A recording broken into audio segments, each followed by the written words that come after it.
Amanda, the Pay It Forward Mom. Welcome back to my channel. Thank you for coming and tuning in. I know I said last week I wanted to do a more serious video. Yesterday I talked about on Snapchat a couple new products that I found over the weekend that I'm now obsessed with. But being that I wanted to do this more serious topic, I feel like it's just not appropriate. So I'm going to do another video tomorrow. That's my hope, if I have time. But if not, by the end of the week, talking about this stuff that's more on the lighthearted side of things.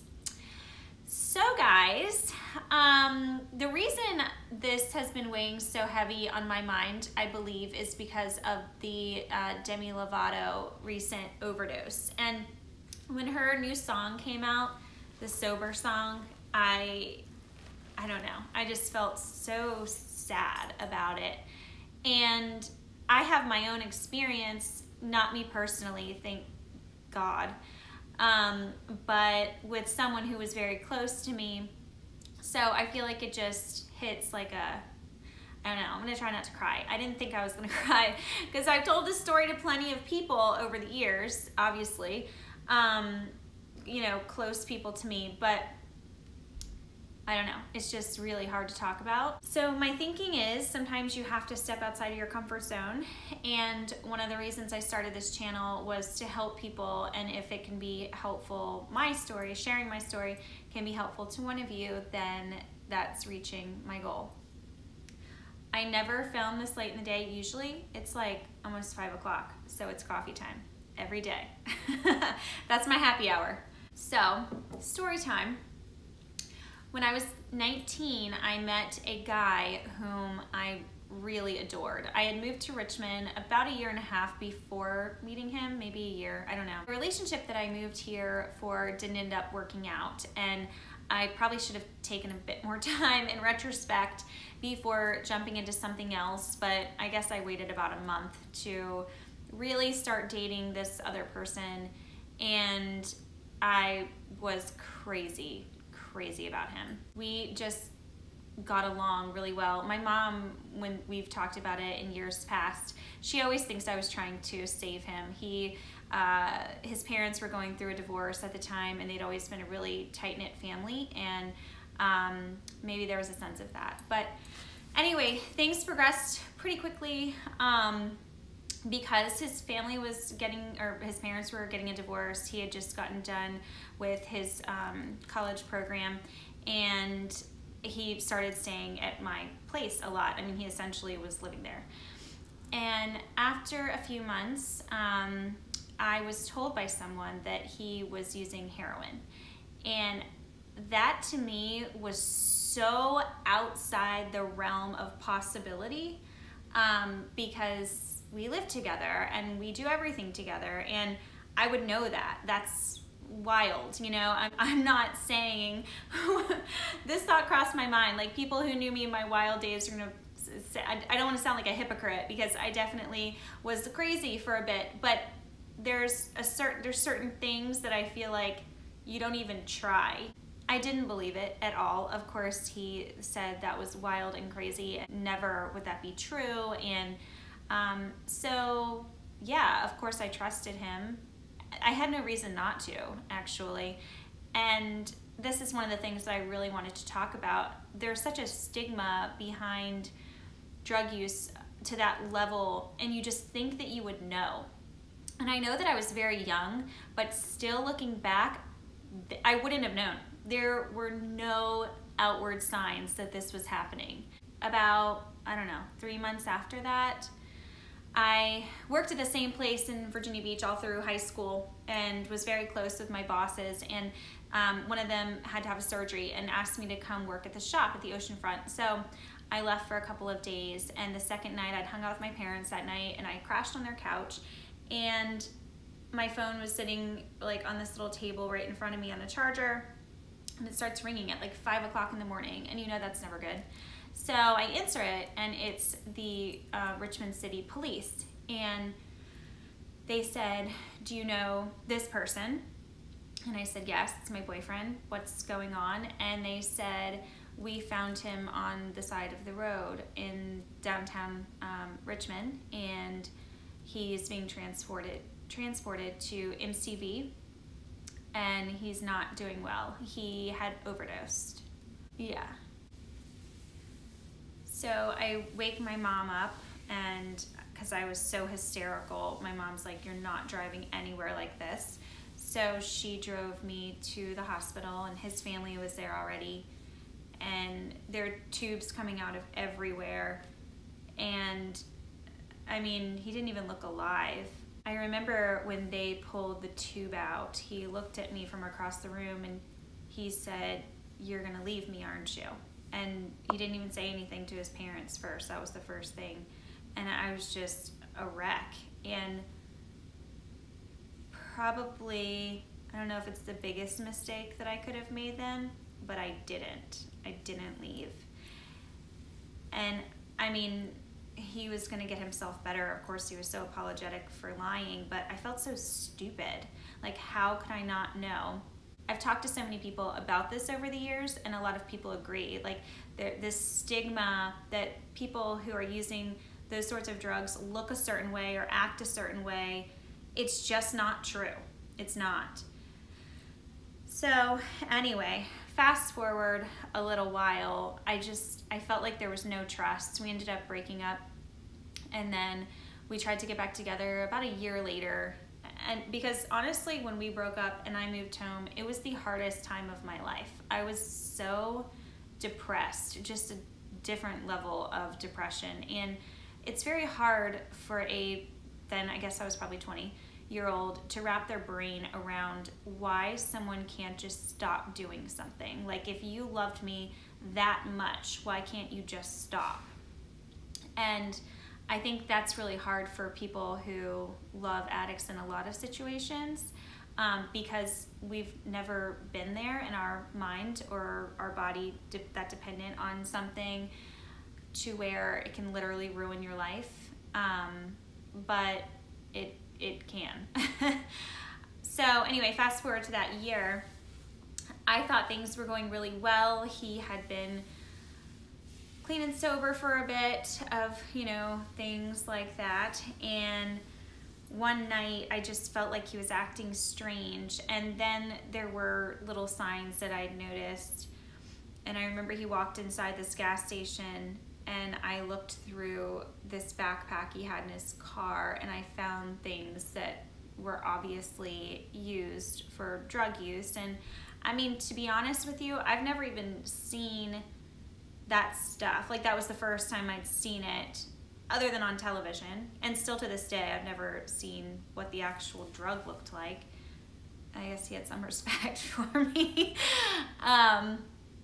But I just remember freaking out and like throwing everything at him in the parking lot. And I called someone that I know who's very close to me, who obviously I will not say on this video.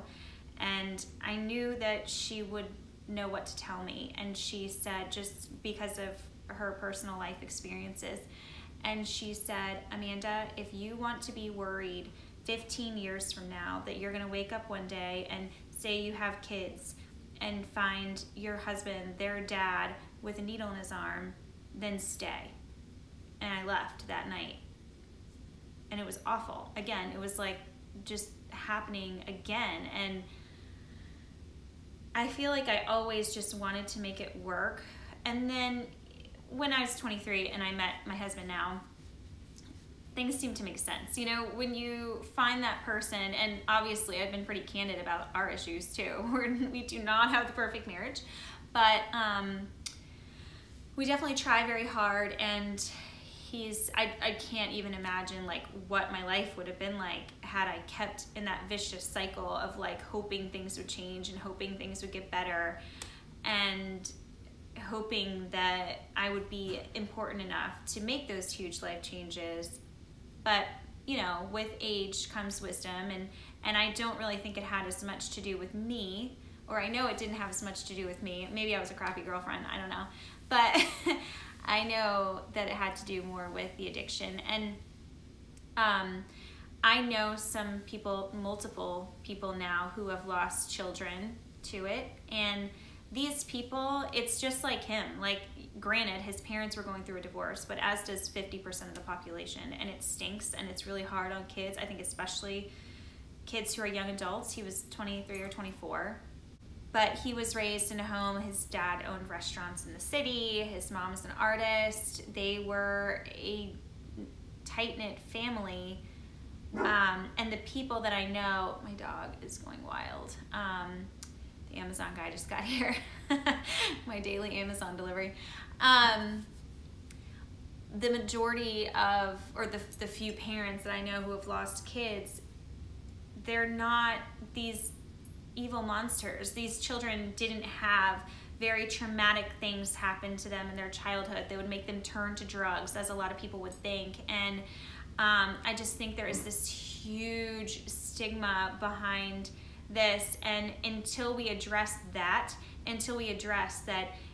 drug addiction and abuse, it doesn't have a look to it. It doesn't have a way someone is raised. It doesn't have a certain color of skin. It doesn't have any of those things. Then it's going to be really hard to tackle the problem. These people can come from perfect families where their parents have given them all the love and support in every sense, emotionally, everything, and they still can make a bad decision and try something once, and that's how quickly your body can get dependent, and then it's a lifelong battle. It's terrifying, actually, to think that, and I just hope and pray my kids make good decisions and don't ever try anything like that. But you know, there's constantly on the news, you're hearing about this opioid crisis that is taking place in America right now, and I think until it's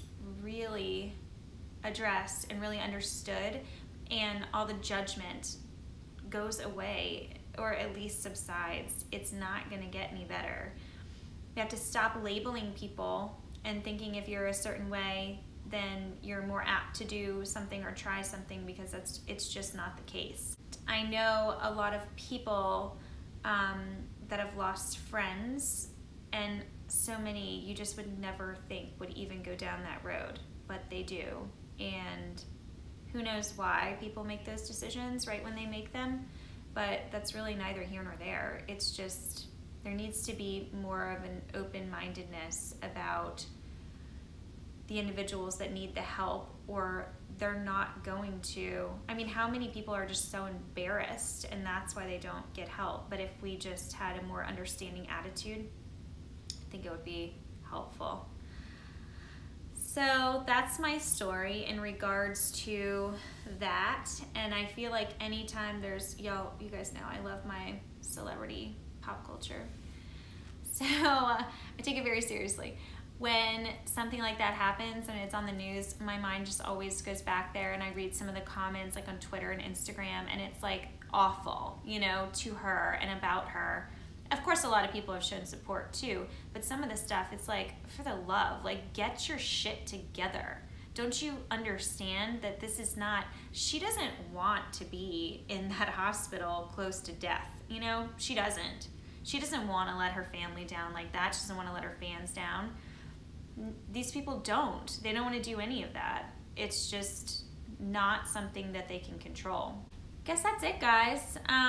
Just felt like that was weighing heavy on my heart with everything in the news, and I thought, why not share it? A couple friends of mine had people they knew in high school that their lives really went down the wrong path, and you have to cut ties. I mean, that's basically what I had to do each time. And you always hope for the best for those people. Anytime I hear from friends that we hung out with during that time, like if I see a message on Facebook, my stomach just like drops. Even though I am not heartbroken anymore over our relationship not working out, I still think about it and think about if he's okay, because I just want him to be okay. I'd want anyone to be okay. So guys, I'd love to start a dialogue about this if you feel inclined. I hope not a lot of you have stories like that. I hope my kids don't have stories like that. Oh, it was a rough time, really rough time. But, you know, then like I said, you meet the person you're supposed to be with, and then it makes sense. Why that happened, I don't really know, but I don't know. It was a road I had to go down, and hopefully I would not be one of those judgmental people ever. Definitely not knowing what kind of wonderful person can get wrapped up in that sort of thing, because he wasn't anything less than wonderful. And it was just sad, you know, it was sad all around. All right, guys, I promise tomorrow I will do something, like I said, hopefully tomorrow, if not the next day. I will do something more uplifting. I promise I will. My husband's 40th surprise birthday was this weekend, and that was a blast. We had so many friends there that, you know, we just don't all get together for anything throughout the year. A lot of them work at Mom Prom, so that was really cool. It's kind of like a reunion. And then I have one of my kids' birthday parties this weekend, so I'm a little party crazy. But I will make time to do a video to tell you guys about all this fun stuff. And I hope you guys are doing awesome. I'll put my social information in the comments. And yeah, let me know if you guys want to address any of this stuff. And until next time, bye guys.